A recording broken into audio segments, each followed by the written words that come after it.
Hello. Now, I am very happy to um, talk to you about some aspects of Buddhism and Vedanta. I don't currently put much effort into the presentation of these videos. As you can see, they're very as they come. But the hope is, well, the content speaks for itself because Dharma, the Buddhist teachings, certainly a life changing vehicle, or perhaps better said, a vehicle for personal transformation, perhaps better said, a vehicle for profound personal transformation. So, what could that mean? Well, personal transformation could be perhaps the most important thing that any of us will ever engage in. Um, and perhaps it's good to define some terms in this area. Personal transformation probably could be a very wide topic for discussion, and certainly could include some metaphysical or spiritual content. But I think the wonderful thing about Buddhist practice is, though it certainly does contain what we might call a cosmic element, it ultimately is a very practical set of understandings, techniques, tools, you could say, for working with yourself and achieving such transformation from within to realize a different understanding about yourself and your life than you perhaps had before. What will very often accompany this transformation is our much improved states of being, and what we could perhaps sum that up by is saying an understanding of yourself as connected to all things rather than separate and isolated, which can be our experience before we might practice. And of course, there are many paths, it's said, and that certainly would not be the place here to comment on any other path in any other way than in a positive light and in a positive way. But perhaps looking at this from most of the chats I do on these subjects are essentially about well-being and how we can look at mostly Buddhist techniques, but also a related tradition called Vedanta, Advaita Vedanta, which is a non-dualist understanding, and also modern techniques such as CBT, cognitive behavioral therapy, NLP, neuro linguistic programming, hypnotherapy, the understandings of Freud or Jung, because what we're interested to look at, I think, what anybody's interested in is universal understandings for well-being and positive human development and interaction. And these are the things really I think that we're looking for, isn't it? So if we can, look and see that there is a positive transformation we can all make, then I think that already is a wonderful thing because it means that we can improve the level of joy. And I think that is a key aspect of personal development is joy. So there are a very wide-ranging set of understandings within Buddhism, and Buddhism in the East was often called the Dharma or the Sasana. And Sasana means sort of teachings, and principles of understandings, and Dharma the same, essentially, kind of universal truths, really. So one such Buddhist universal truth is that we are essentially interconnected, and a means of understanding this interconnectedness, one way is by looking at a model of psychology called the 18 dhatus, or the 6 sense bases. And some Buddhists might say, well, that wouldn't necessarily be the most direct way to look at interconnectedness. We could look at something called anatta, and indeed, absolutely, of course. Anatta is the understanding that if we actually, the true nature of anything in life is that it is interconnected. Now, this links on to the understanding of the 6 sense bases, or the 18 elements, the 18 dhatus, because it essentially is linked to how we process information. So Buddhism is a very sophisticated analysis, I would say, of how the mind works, how we work, how we process information, how our senses interact to create positive states or less so, but illustrates how we can create the positive ones, which is the most important thing. It's showing us how we can improve and enjoy life on a fuller, more integrated level. And anatta is the understanding that one way of interpreting anatta would be that certainly that anatta explains to us that there is nothing in reality that has a enduring self nature or selfhood. And what could that mean? That might sound intangible and difficult to understand, perhaps. Well, one way we could speak about that is to say that if we look at any object, let's take a box of cornflakes, for example. If we look at that box of cornflakes, we might conceive it as a discrete element. We might conceive of it as simply that, a box with a print on it and some content inside. And the key reason probably that we think that is because we're going through the eye sense. Now, obviously, sight, along with hearing, touch, taste, smell, and in the Buddhist understanding, the mind at a lower level has not an abstract level, but at a lower basic level is a sense as well. It works on an impression forming basis.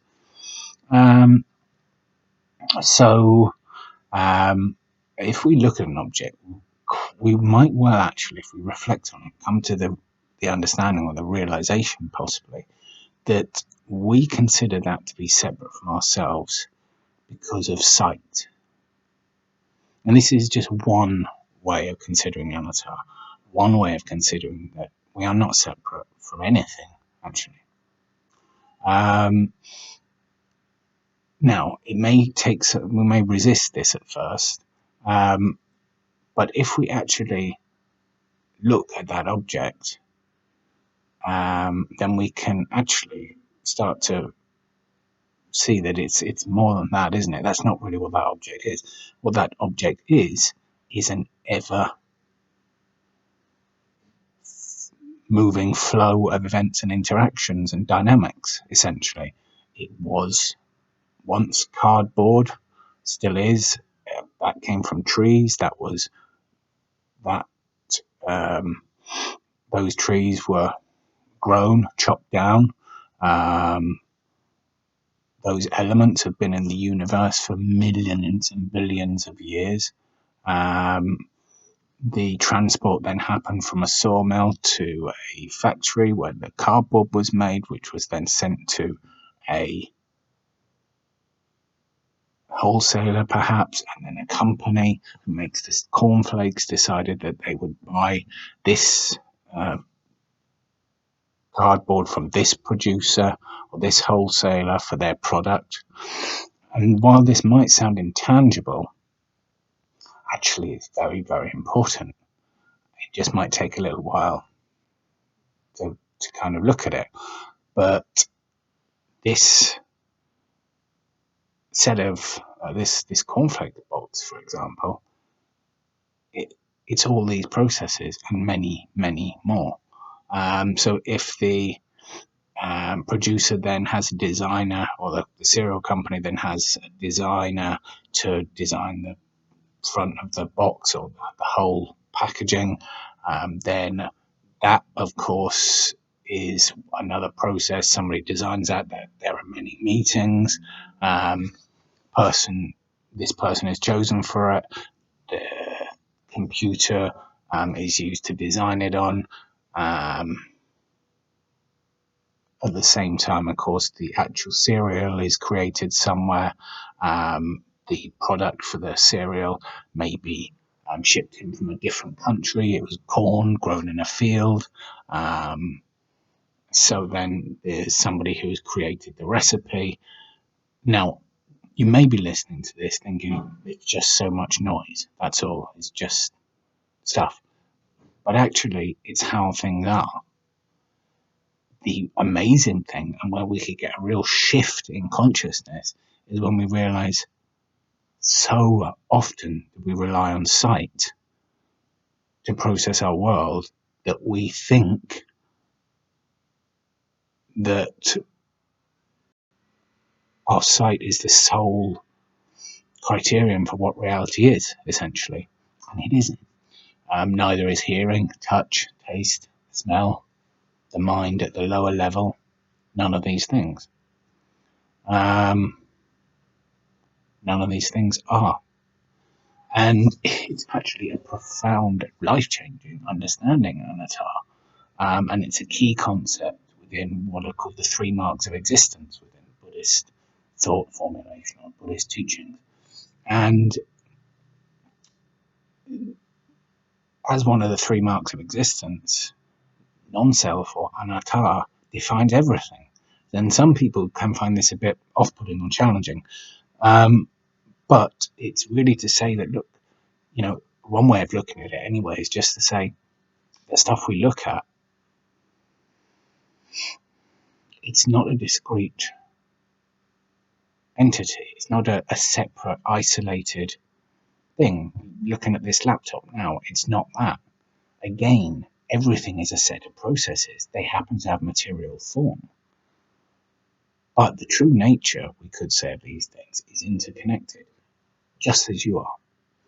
And anatta translates to a whole range of things in life, which can bring us great release from false suffering, or from suffering, which, when this is realized, we don't need to see things in those ways anymore, because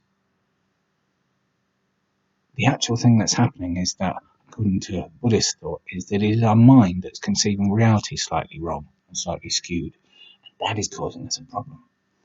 And just like we can look at that box of cornflakes and we can say, right, that's just a solid box of cornflakes. It is never changing, really. That's just what it is. Again, sight is one of the filters we have for understanding reality, but also the body is impermanent. Consciousness, perhaps, is something which is more permanent. There may be an enduring reality to consciousness, which may come back into this body, or possibly into new bodies in the future. This might be a way of looking at it. This would be a likely way within the Buddhist tradition of looking at things.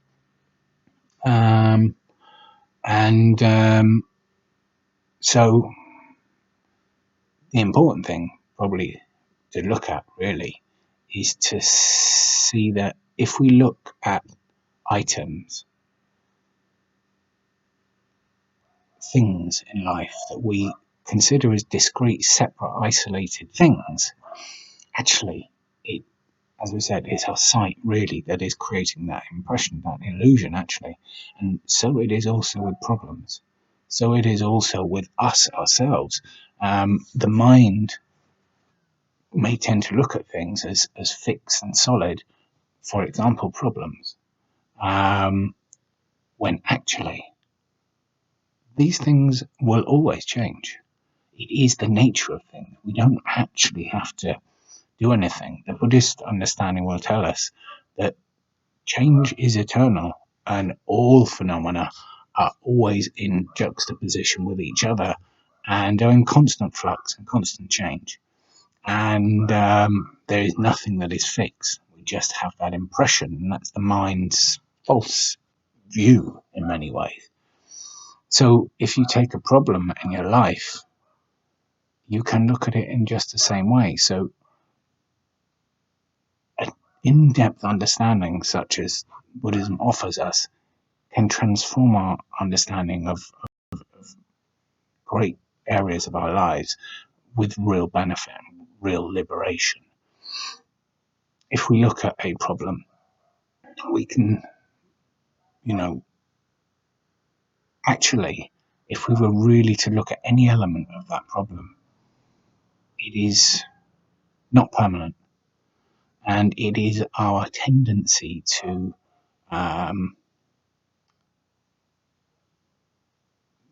get attached to things or to cling to things that creates an issue with it.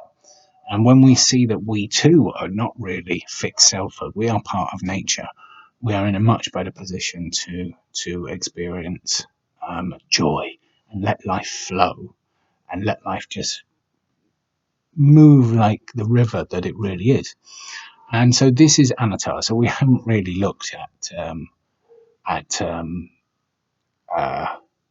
the six sense bases and the 18 elements, the 18 dhatus, which is a sublime understanding within the Buddhist tradition of how we come to often falsely skew an understanding of reality based on how the senses create a limited egoic identity rather than a beautiful interconnected reality, which is what we have. But let's look at that next time.